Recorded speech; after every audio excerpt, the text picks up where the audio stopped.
Hello and welcome to the next episode of Next Stop. Today we're joined with leaders from the West Liberty University Foundation who play a vital role in West Liberty University in terms of private funding and helping West Liberty University move forward. They are also helping to meet the challenges of COVID-19, and it's great to have them today. We have the Executive Director of the West Liberty University Foundation, Angela Zambito Hill. We also have the Chairman of the West Liberty University Foundation Board, David Croft, who is also a 1989 graduate of West Liberty University and a partner at the law firm of Spillman, Thomas & Battle. Thank you both for coming today. Thank you, Jason. Nice to be here. And I would like to start with Angie. Could you just briefly describe what the West Liberty University Foundation is, how it operates, how it supports West Liberty? Yeah, so thanks again, Jason, for having us. The West Liberty University Foundation is a nonprofit organization. It's a 501c3. We are actually a separate entity from the university, and we were established back actually in 1964, initially to receive one big bequest gift is the reason that the foundation was established. But since that time, we've grown significantly into an active fundraising entity as well. In 1994, the university started to recognize the need for private fundraising and took a more active approach to the foundation. Before that, it had been more like I guess you could say like a bank or a place to hold private funds. But in the early 90s, the state side, the university was starting to see a trend in declining state funding to the university, which had historically received a lot of state funding. So things were starting to change and the need for private fundraising increased. And since that time, we've grown significantly. We oversee an endowment for the university, which is heavily directed towards scholarships, but also there are other programmatic things that come out of the endowment as well. And we do a lot of fundraising on an annual basis to support immediate needs as well for the university. Awesome. And David, could you speak to the board of the foundation, 501c3, how often do you meet, the makeup of the board? And we are made up of a diverse group. Angie, what do we have, 20 or so board members, up to 25, or is it up to 35? So we have a large group, and we meet on a quarterly basis. The foundation itself is a 501c3 nonprofit corporation, but more importantly, it's designated as what's called a public charity. So as we look at some of the tax benefits coming through the CARES Act, there is now a universal above the line deduction. So for those folks out there that are willing to give to West Liberty University Foundation, we would qualify because we are what's called a public charity because we support a university. We have great faith in Angie and her team. The board, a number of years ago, I think I've been chairman since 2016. And as we came into that transition, Angie had a vision that we needed to be aggressive and raise money and not just manage money. And in a very short period of time, she significantly increased the funds that we're working with by almost double. And unfortunately, we are in a very fluid environment on what the market's doing. It dropped significantly, but the month of April was the highest gain month since I think 1987. So it's inaccurate to try to put a pin on what the number is today, but I can tell you that the board, we've supported Angie, who's had great initiatives, and we will continue to work with her to continue to raise funds to support the university. Angie, I know that last weekend traditionally would have been the Great Gala. You had the Day of Giving scheduled for April. Talk about how COVID-19 presented challenges for you and how have you stepped up to them. So I just wanted to add one thing to what David said. From my perspective, our board of directors our organization and the university is extremely lucky to have the group that we have. And I just want to point that out because I'm involved in a lot of conversations in the industry about boards. There's always challenges, webinars. Jason, I know you've seen them. How to engage your board, how to get your board to be active, how to get your board to do this and that. We don't have those challenges. We have an amazing leadership team in place. The officers, David Croft, John Dolan, Dan Joseph, Russell Duncan. We just have had a great group of people, and I couldn't be more happy and feel more lucky about that. So I just wanted to mention that about our board. And then to answer your question about the challenges that we've been faced since kind of the onset of in the development of this COVID-19 nationally, and we didn't feel it was appropriate to be as aggressive as we have been. Jason, you know, I'm all about being aggressive with fundraising and kind of sometimes maybe err on the side of being a little too direct and in scenarios, but we decided we needed to be soft right now. There's a huge amount of national needs out there, people in need of basic things. And it just wasn't the right time with, you know, our Day of Giving to be out there, out front, doing a 24-hour campaign that's highly aggressive. You know, we're go. We're trying to raise money to meet matches that people have been generous to offer. It just wasn't the right time. So we actually did restructure that. We don't want to lose sight of those opportunities because those donors are still offering the matches. We still have areas that need our support across campus, and we will have greater needs as this thing continues to develop. But we didn't want to do it all on April 2nd. So what we did was we reformatted it. You can give all the way through the end of our fiscal year, which is June 30, and you can still visit our website to do so, which is wlufoundation.org. And then we'll be sending some messages, you know, over the next couple of months to remind folks of how they can be generous if they are in a position to do so. So that's what we did with the Day of Giving. Other things that we've done, you know, as we face these challenges is one of the things that we want to do is just reach out to our donor base. We value our donors tremendously. We have a lot of people spread across the country. We have older donors, we have younger donors. You know, we need to be reaching out and letting them know we're still here. We're going to continue on our mission to support West Liberty University. We're going to have challenges. The whole country is facing challenges, but, you know, we need their support. We need to continue what we've started in our relationships with them, but mostly we just want to know how people are doing, you know, how are their families, what's going on with them. So we've just been having a lot of conversations. Wow. So you're busy and you had a baby. Right. David, you like a lot of our West Liberty family, you give back to the university in many ways. You're on the presidential search committee. You've been on the foundation board for a while. You've been serving as the chair since 2016. What compels you to give back to your alma mater? Primarily is I owe much of my commercial success to having started at West Liberty. It was an incredible institution. I was a young person with limited means and was able to attend West Liberty and paid my tuition working part-time at True Value Hardware for Don and Nancy Meredith, who were amazing people.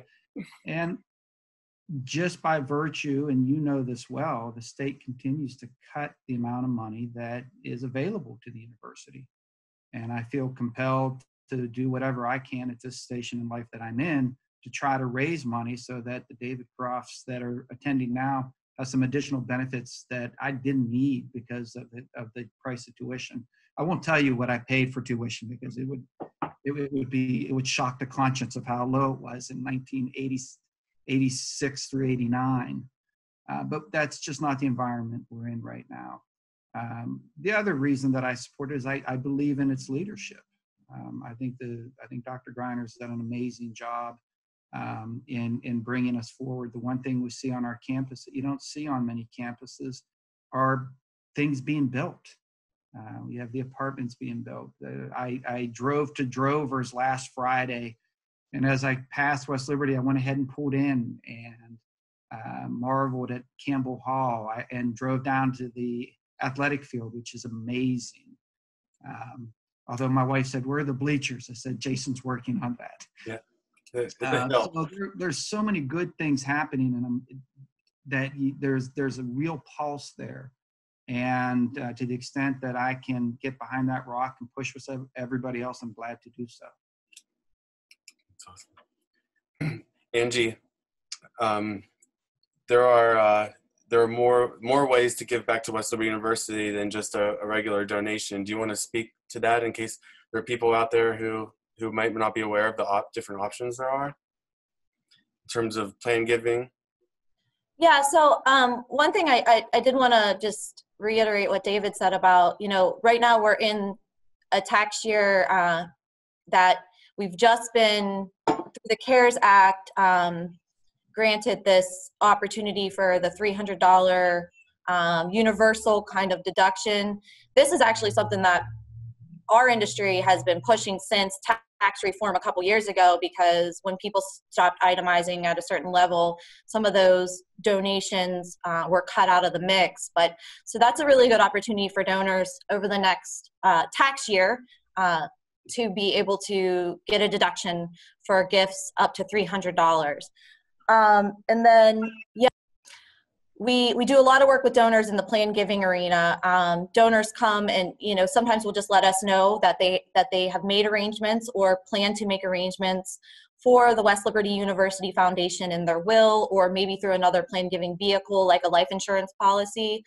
And we continue to work with donors on all of those initiatives as well. And actually plan giving is what has really sustained us as an organization and continues to provide a huge chunk of our scholarship funding to the university.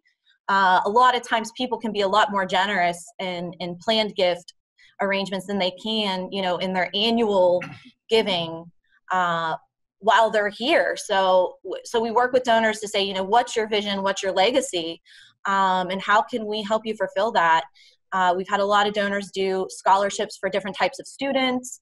Maybe a certain athletic program. We've had donors step forward and say, hey, I want to endow the dental hygiene program, or I want to endow the wrestling program. And those kinds of gifts are tremendous because they really sustain those programs in a way that, you can't just do through other resources. Maybe having an endowment fund is a security net for some of these programs. So I think it's a wonderful thing that we've been really happy to work with donors on.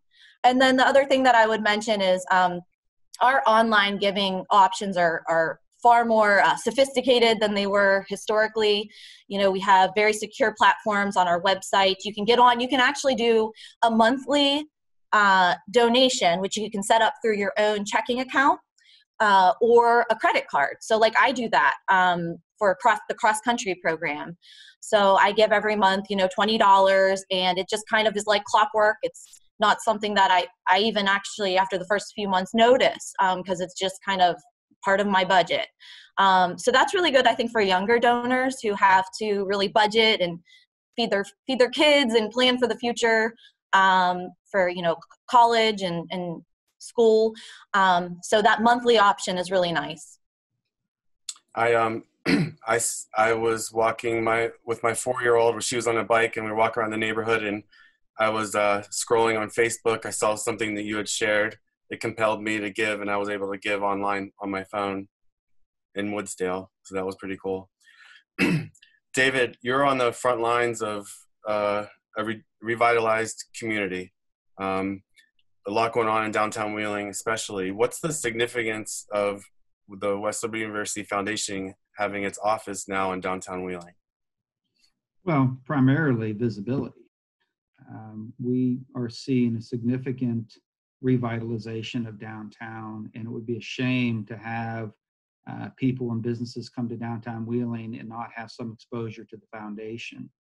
We initially started on Main Street, and then moved up to Market Street, which I think is working out quite well.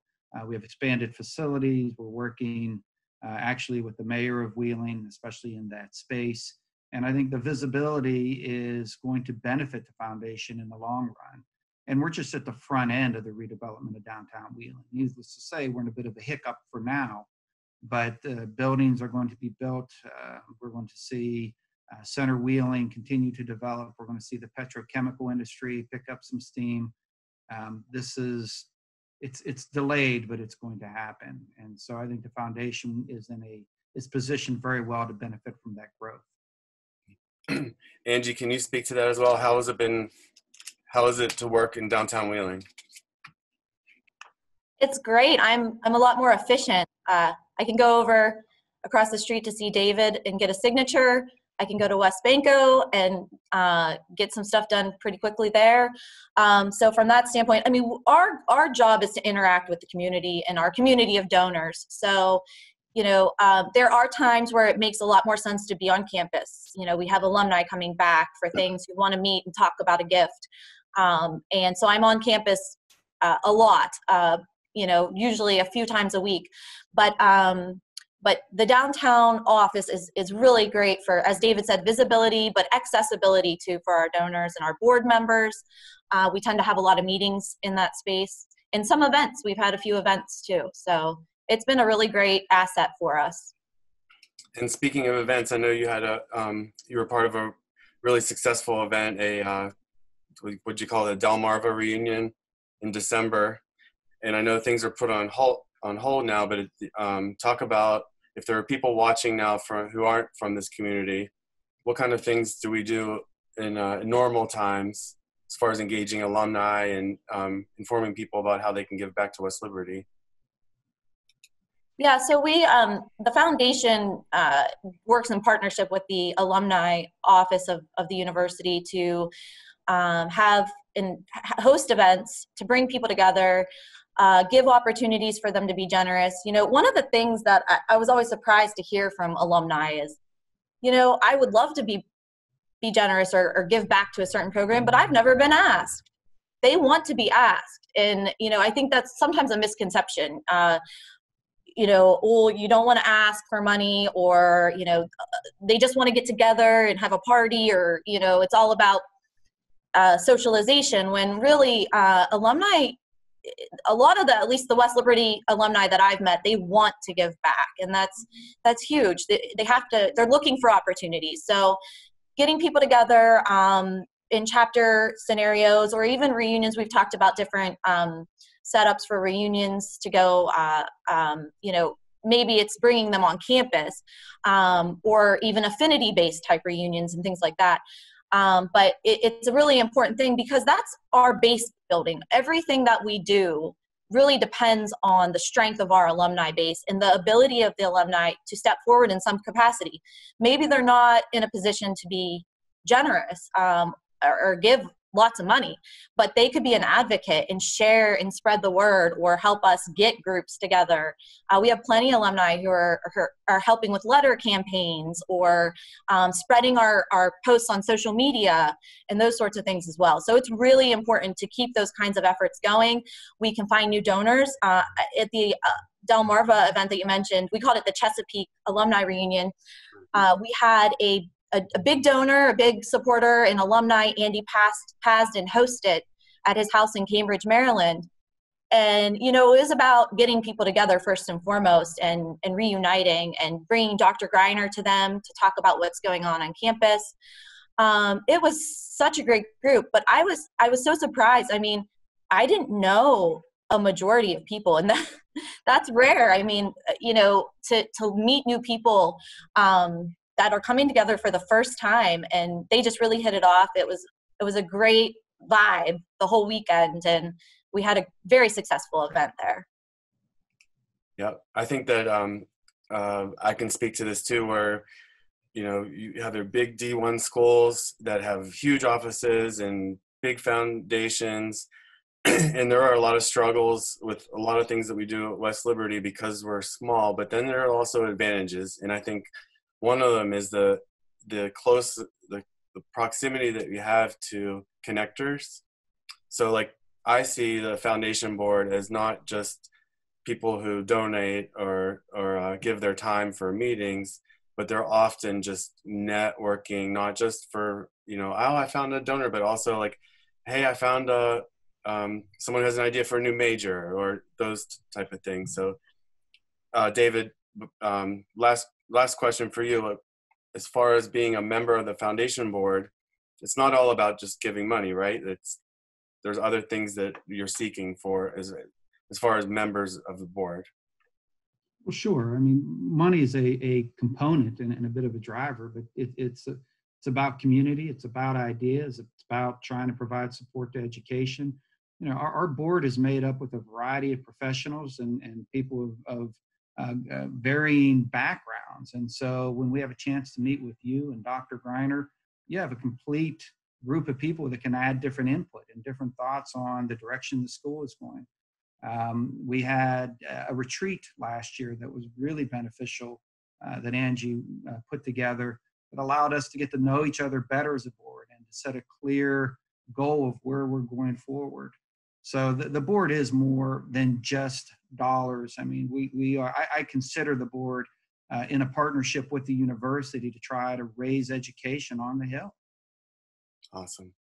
If I might chime in on that too, Jason, I mean, it's amazing for someone who's in my shoes to be able to go and seek advice from David or John Dolan on audit type questions or financial questions. His background is banking. So the competencies of our members, it's such a support for the staff. I find it to be of extreme value, and it goes far beyond the monetary giving that all of them are doing on a regular basis. Yeah, I'm overwhelmed by it sometimes. I know that people like David, who are super busy in your life, and you're also on the Board of Education in Ohio County, and doing a lot of things pro bono. It's a community, Jason. I know. We're all trying to make it better. Wheeling's a great place to live, and it's on the upturn. And I'm thrilled to be here, and it's my duty to give back where I can. Okay, Angie, I kind of touched on this earlier regarding you personally. How are you doing? How are you dealing with working from home? Are there any silver linings? And you did have a special moment just in the past few weeks of having your third child. So tell us about how Angie's doing. Well, thanks. I'm hanging in, and like I said to you, Jason, when we were offline, I'm just happy to have food and a job in my house, and I feel blessed. And it's a juggling act with the kids, and of course a new baby. I mean, I find myself nursing every couple of hours, and that I call him boss baby because it's all on his schedule and I answer to him. So but in it, it's a juggling act for sure. But people are really understanding. I've had so many conversations with donors, and somebody comes in screaming in the background, and it's like, it's kind of a nice reality check. I think you don't have that in your face when you're in a meeting in the office, or you're at a restaurant with a donor or a board member. So it's kind of like, okay, yeah, we're all real people. We're all trying to get through this together, and I'm just grateful for everything that I have. And so I feel good about things. I feel like we're moving through some challenges. The foundation is actually working with some donors right now on emergency fundraising for students that have been impacted by COVID. So we're hoping to round up at least $50,000 by the end of the fiscal year to help work with financial aid, Katie Cooper, to administer that fund and get it out to students who are in need, next fall to stay at West Liberty. So that's going to be a huge effort of ours moving forward. I hope we can do more than 50,000, but right now I kind of said, all right, I am still on maternity leave and trying to juggle all these things. So let's see, we'll get to that point and then maybe see what we can do after that. So we're working on that right now as well. Awesome. And then can you, we're going to put a link on this video to the foundation's website, but how can people get in touch with you? Thanks. So actually there's two ways. You can go to the website, wlufoundation.org, and find all of our contact information there. You can also call our number 304-336-5635, and you'll get Nick Musgrave on the line, who's hard at work from his home, and he's answering that line all day, every day. So again, 304-336-5635. You can actually make a contribution that way as well. Awesome. Well, thank you both for your time. This was very enjoyable for me because these are two of my favorite people. So it's good to see you guys. Hopefully we see each other in person. But more importantly, these are two people who are all in for West Liberty University. So thank you for everything that you do for the university. And go Hilltoppers, and we'll see you soon. Thank you, Jason. Jason. Bye-bye.